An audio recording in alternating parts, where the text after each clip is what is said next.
Okay, bear with me, folks, while I get this situation squared away here. I'm in the process of bringing you a celestial chatter consideration for December 20 through 26th, the beginning of the Capricorn season.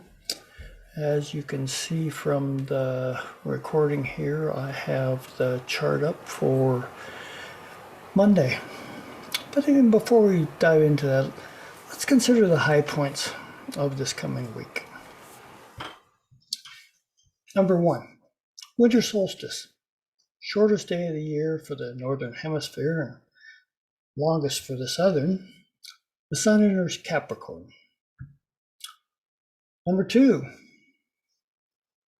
Christmas celebration. Supposedly the birth of Christ, but he was a Virgo. Actually an accommodation for pagan and Wiccan rituals subsumed by the early church to, in a sense, buy them out or briefly bring or seem to be appealing to their lineage. Number 3, one of the most celebrated commercial enterprises of modern civilization after the war machine. But there's no shortage of solstice ritual celebrations available to tune into online. Most of them are happening on Sunday the 19th to be as inclusive as possible. You can't really see this. It's on the printed version, which is over on my website, which is astroshapeshifting.com. Anyway, I have 3 of them there, one by Michael Mead, one by Sandra Engelman, and one by Alberto Villoldo. I'm sure if you Google for some kind of a solstice celebration, you're going to find more than ample opportunities to participate, no matter where you are on the globe. So while I definitely tune in regularly to the planetary host, lately the shamanic beckoning is tugging at me.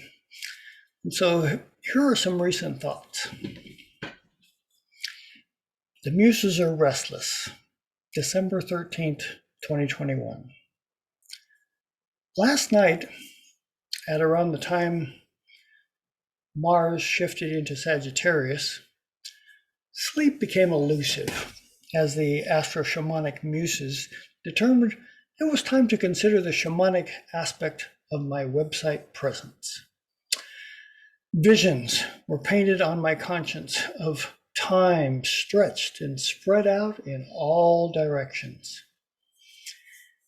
Weighing in on versions of the use of this tool and appropriate language technique, both planetary beings and members of my shamanic team seemed to blend together. And this was not a surprise, as they're all actually on the team and increasingly more often grab hold of the rudder of my thoughts.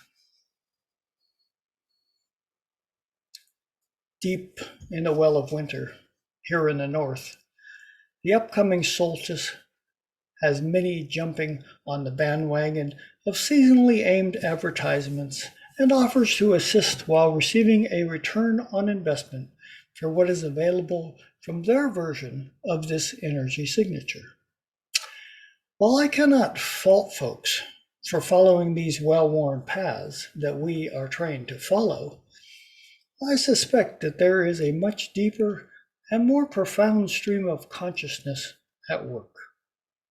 What is underlying and keeping this modern system afloat?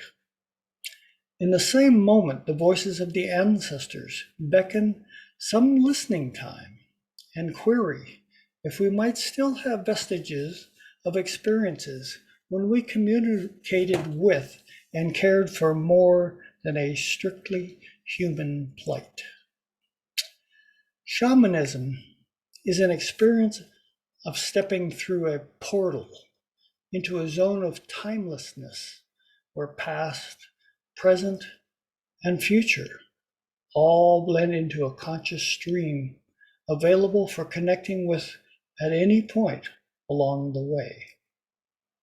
Our ancestors that lived and died well still exist as energetic exemplars to tune into, just as our descendants anxiously reach out for our participation in an ongoing lineage link akin to a tonal resonance with all of life from the earliest inklings of awakening to seemingly distant future possibilities.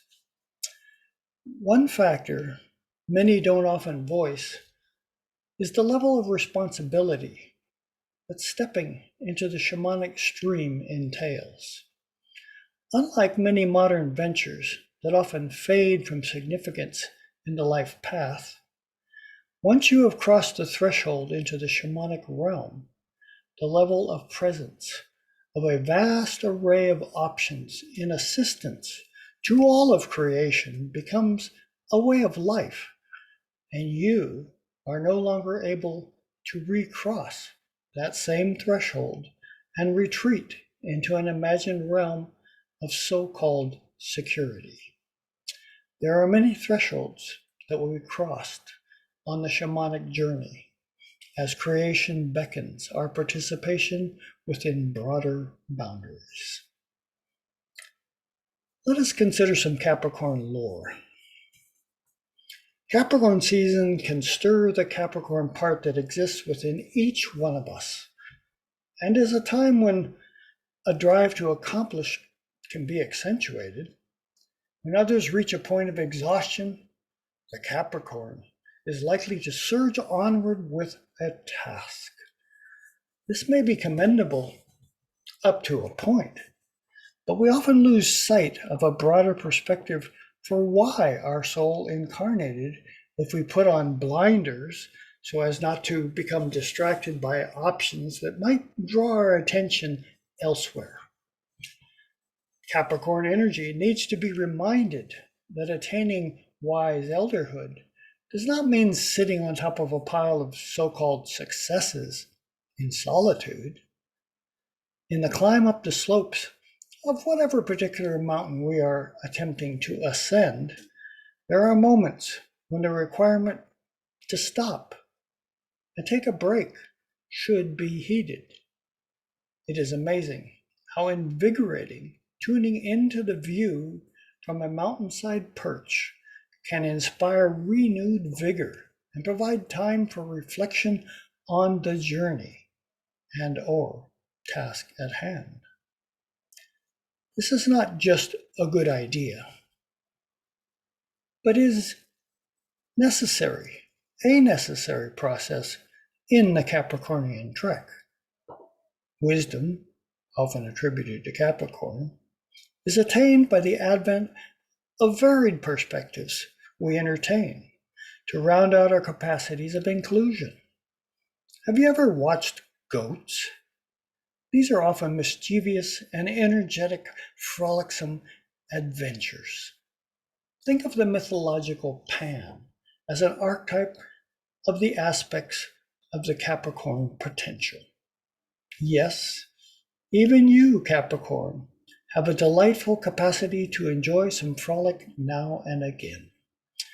Perhaps doing a little memory search might rekindle earlier moments in your childhood when life was an adventure awaiting exploration. Why have you allowed the focus of societal dictates and accomplishment to cloud this fun side of you? Of course, it is not required all the time, but letting your hair down may be just what the doctor ordered. This week begins with Mercury traveling out of bounds and is once again joined from across the zodiac by the moon traveling out of bounds as well. There can be kind of a Uranian energy in the air when planets wander out of bounds and add vigor to this Monday. Mercury forms a trine with Uranus to take unpredictability for a spin. While this is happening in Earth signs, often leaning toward the more practical side, don't be surprised to discover a version of experiences testing what really is practical. This would not be hard This would not be hard to observe when it comes to last-minute gift giving or shopping ideas. Early on the 21st is the winter solstice. I just put the chart up for you, around 8 o'clock Pacific time. This is usually a good time to offer thanks for the shift into increasingly lengthy days ahead, though it's going to take a while before I think we notice that.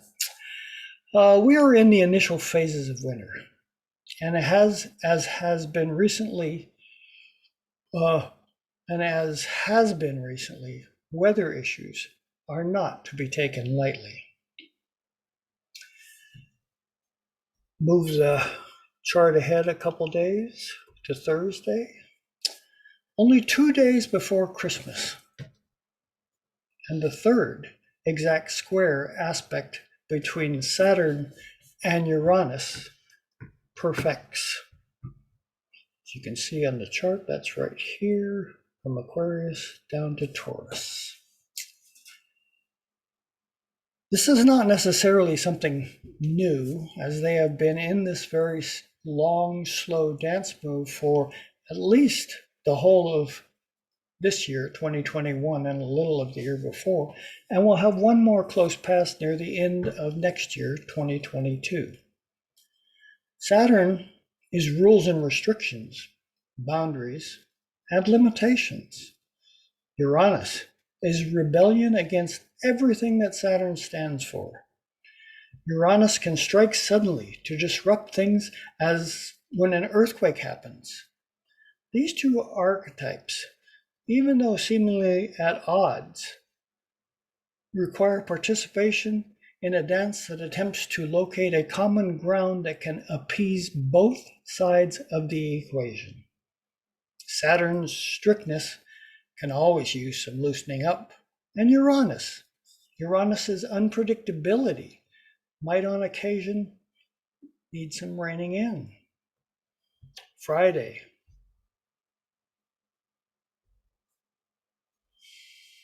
Christmas Eve finds Venus, now in retrograde,